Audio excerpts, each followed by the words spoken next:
चलो 22 जनवरी को आयांसी म्यूजिक।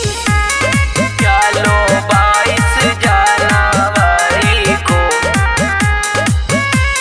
सज गइल बाटे अवधपुर धाम, सज गइल बाटे अवधपुर धाम।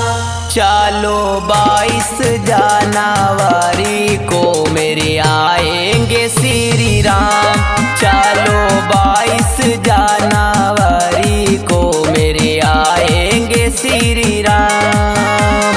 सथवा में लखन माता सीता हनुमान, सथवा में लखन माता सीता हनुमान। चलो 22 जनवरी को मेरे आएंगे श्री राम। चलो 22 जनवरी को मेरे आएंगे श्री राम।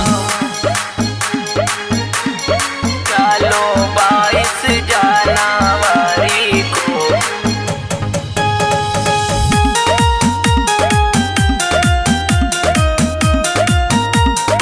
आयांसी म्यूजिक। हवन पूजन के होता तैयारी, जुटे सब लगले है भगवा धारी। भगती में लीन भइल दुनिया सारी, गूंजतावे सगरो राम जयकारी, गूंजतावे सगरो राम जयकारी। हवन पूजन के होता तैयारी, जुटे सब लगले है भगवा धारी।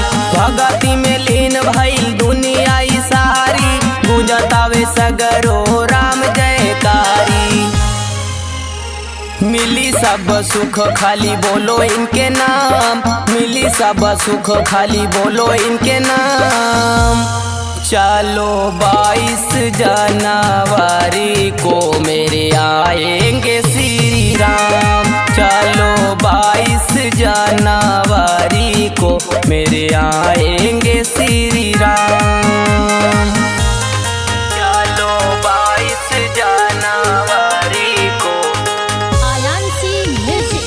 22 जनवरी को मेरे आएंगे श्री राम। गुरु दिन चौहान कहे आई राम राज हो, हिंदू राष्ट्र बन के भइल आगाज हो। सबे सनातनी के हवे ई ताज हो, भगता दुश्मन सुन के आवाज हो, भगता दुश्मन सुन के आवाज हो। गुरु दिन चौहान कहे आई राम राज हो, हिंदू राष्ट्र बन के भइल आगाज हो। सबे सनातनी के हवे ई ताज हो, भगता दुश्मन सुन के आवाज हो।